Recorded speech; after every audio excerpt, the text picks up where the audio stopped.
mo yun, nakapag ice cream pa ako. Na-approve din ng insurance. I'm so sorry, okay? It's just very tight on. Hi everyone, Casel here and welcome to another video. So today is March 18, 3:47 PM. Ayan. And pupunta tayo ngayon sa aking dental appointment. And magpapapasta tayo for today. We'll see kung ano pong mga ganap natin. Maaga pa. Actually, 4:30 pa ang aking appointment. Pero ang aga ko dito dahil hindi na ako nag-break. So, meron akong 1 hour na allotted para pumunta dito. Dahil nga, 1 hour yung break ko. So, hindi na ako nag-break. I mean, kumain ako habang nagwo-work. Pero yung talagang naka-break na umalis sa harap ng computer is hindi ko ginawa yun. And today, grabe yung ulan. Ayun guys, tingnan natin kung ano ang mga ganap natin for today. But, ayun. We'll see you na lang later. Bye. So, ayan guys, naglalakad na tayo sa ulanan. And dapat, dito tayo papasok. Yan. Ito yung pinaka main door nila ng Guildford. Pero, oops. Nakakatakot siya mag-backing. So, ayan. Extend to make it a space, Yeah. you know, because when you're going down, because of this wall, She had to. you are going So that spout is gonna go Exactly. straight. to remove Yeah. from here, then she can go Why didn't straight. she remove? Yeah.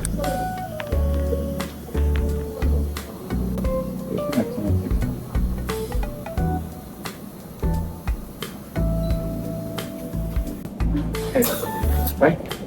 Okay. Yeah. No bumping. No, Two of your teeth over there. So you can eat or drink anytime you want to. There is no restriction. Okay. And just 1 second. And I'll take the chocolate for you. Thank you. So you just have the night guard that needs to be done. So that maybe you're grinding your teeth, do you know? Yeah. Yeah, you can think about getting that one on the next appointment if you want to. Okay, sure. So that will help you prevent any grinding at nighttime, because at nighttime we don't really realize, right? Like if you're grinding or clenching your teeth. So it's like a shield that goes on your teeth and kind of prevents any grinding. Yeah. So the first time when you come, we do an impression, and then it takes like 10 days to get the night guard made, because we make it here in this office. So Okay. you can plan to get it done. If you want any estimates or anything, the front desk can provide you with that. Okay, sure. Okay. And other than that, you can eat or drink anytime you want to. There's no restriction as such. And if you don't want to get the night guard done, just keep coming for your regular cleaning and checkup.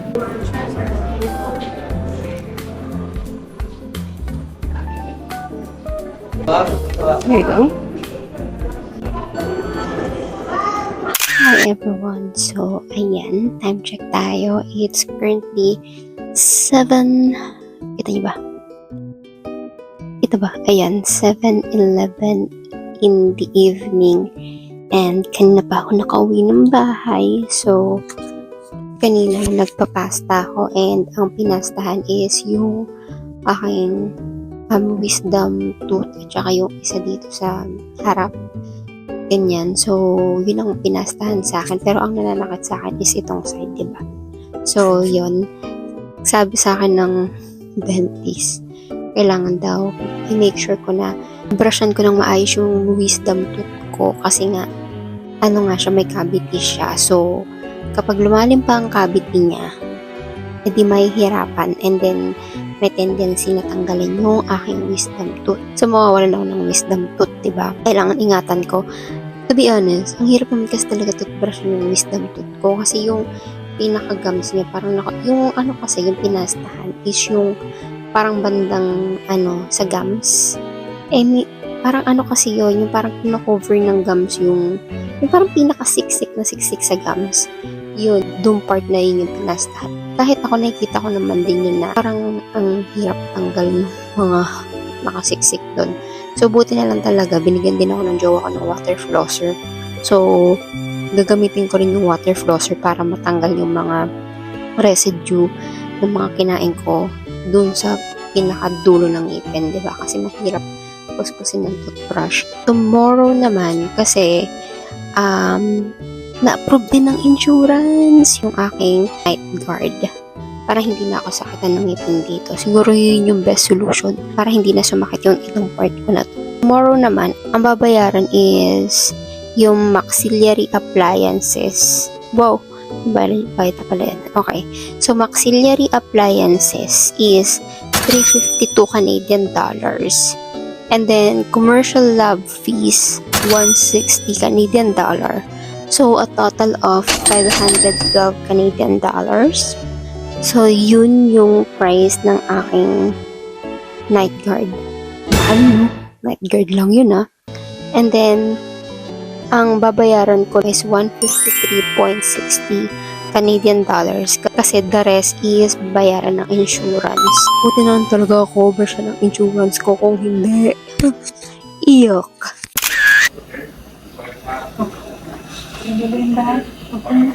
Relax. Relax.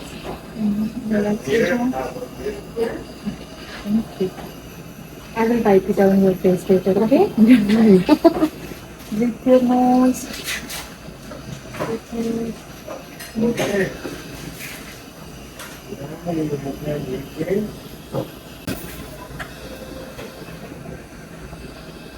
You doing okay? Okay.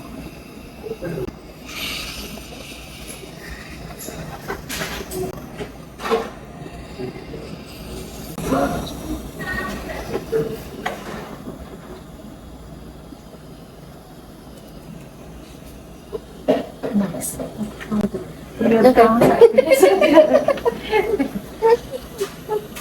Oh, is it just like the upper part? Yes. Oh, okay. Just, night guard is only for one, the Mm. upper or bottom. Okay, so I generally see. we prefer the top one. Okay. Mm-hmm.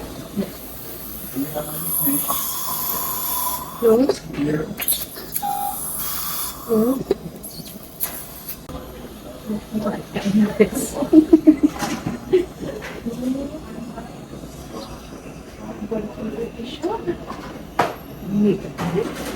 Thank you.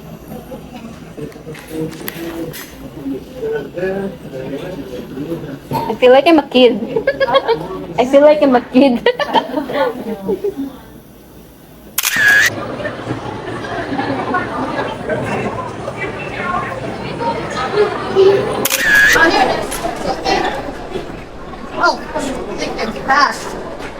Hi, I'm gonna redeem the free cone. Small one. Yeah. Please. Like the free one. Chocolate or mint for the Chocolate. Oh, sorry. No, that's fine. side. Very small. Anything else? Thank you.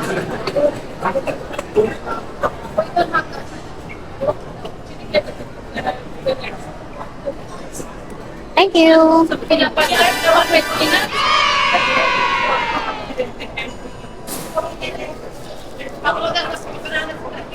Hi everyone! So ayan, balik na ako sa aking sasakyan. And akalain mo yun, naka-free ice cream pa ako. Sabi ko kasi, bakit ang daming tao sa DQ? Kasi nang haba ng pila. Tapos kahapon, naalala ko, nakita ko sa Facebook, free ano sila ngayon, free ice cream cone. Tapos sabi ko, baka pila nga rin.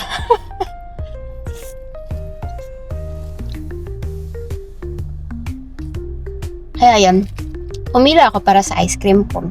Kahit umuulan, nag-ice cream cone si ate mo, girl.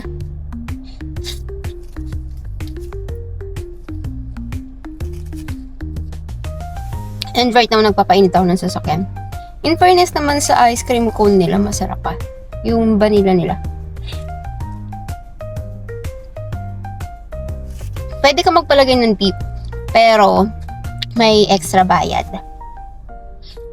Kaya, hindi ako nagpalagay. Mahal din pala ang ice cream ko ng DQ. Nasa $5 something.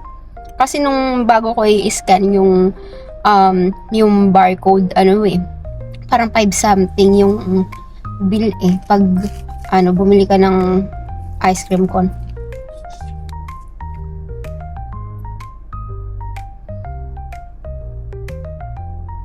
So, ayun lang guys.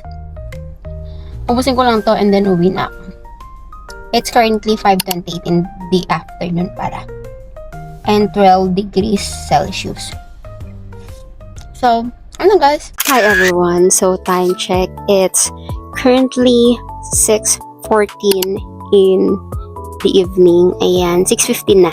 6:15 in the evening. And, kakauwi ko lang ng bahay. Then, ayan. So, ang binayaran ko pala kanina para sa night guard ko is 153.60. And then, covered ng insurance yung the rest. So, ayan. Yung binayaran ko, 153.80. Ay, ito ba? Ayan, so 153.80 yung binayaran ko. And then, bago pala ako pumunta ng dentist is, dumaan ako ng dollar store kasi bumili ako nitong envelope. Ano ba to? Envelope. Tama ba? Basta itong document holder for 125 Canadian dollars. Ayan.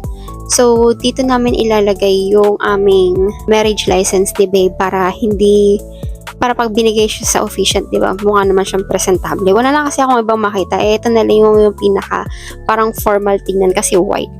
Tas clear. So, yan. Bumili ako ng ganito. Tapos, actually, yan lang talaga dapat yung bibilihin ko. Pero napabili pa tuloy ako ng ganito.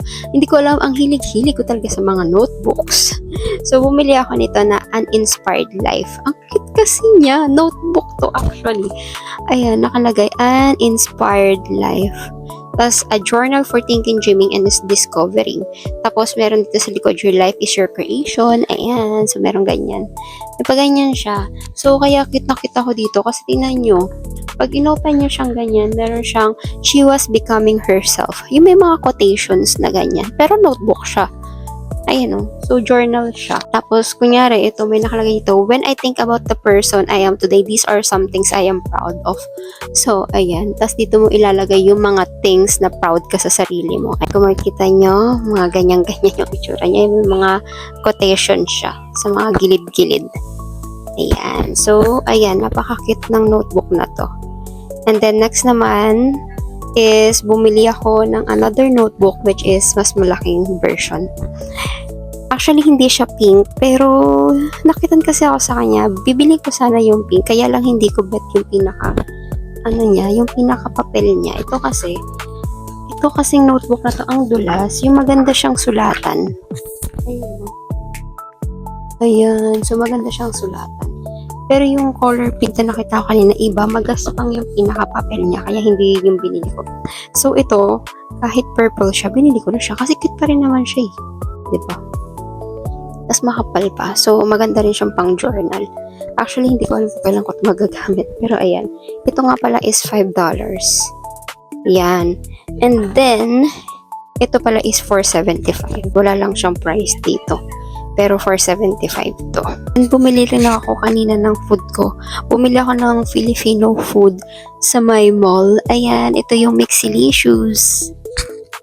Yan, maganda rin yung nila, yung pinaka bag nila. 65 cents yung bag na yan. Pero may tatak naman, so okay lang. So, bumili ako ng food sa Mixilicious. Ang binili ko sa Mixilicious is caldereta with rice. Kita niyo ba? Yan, caldereta with rice. And then, bumili ako ng chicken mommy. Ayan. So, yan ang kakainin natin ng ilang araw. Wala palang binigay na sa akin na resibo. Pero, hindi, meron niya binigay na resibo sa.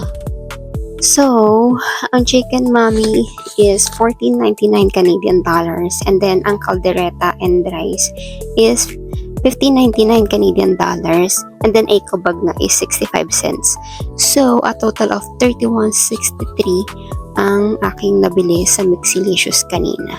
Yun lang ang ating mga ganap for today. And then, babalikan ko pala yung night guard ko ng April 2nd. Ayun lang. Share ko lang. So, ayun lang guys. Hanggang dito na lang ang ating video. If you like this video, just give it a thumbs up. Or if you're new to my channel, just click the subscribe button and the bell button beside it to be notified whenever I post a new video. So, see you again guys on my next vlog. Have a great day ahead. And bye! Peace out. God bless all. And Just 1 second. Making sure this is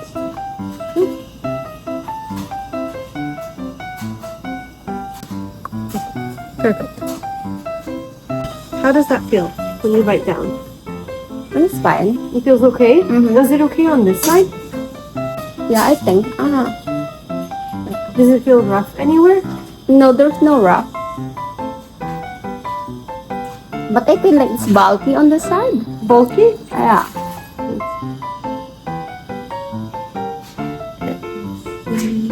More towards the inside or the outside? Outside. Outside? Okay. Okay, let's just take this out. Are you okay? Sorry, I know my whole... Oh, there we go. I'm so sorry, you okay? It's just very tight on. Right? Okay. Let me see towards the side here. I feel like the bulkiness you might be feeling could also be due to the gap that you have in between your tooth. There, the one where you have your missing tooth. I So see. it's created a little kind of space there. So you could be feeling that. Is it more towards the back here? No, like, yeah, maybe this It's one. probably Yeah, that one. maybe. Do you want to try putting in the night guard yourself to see how it feels? Yeah, inside? sure. Mhm. Okay, I will give you these ones. You can just place it in. Okay.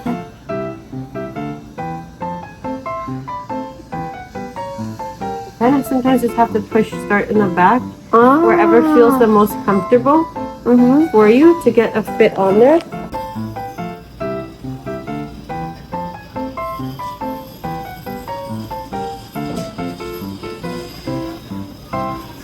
Yeah, I think it's fine. Do you want to remove it yourself?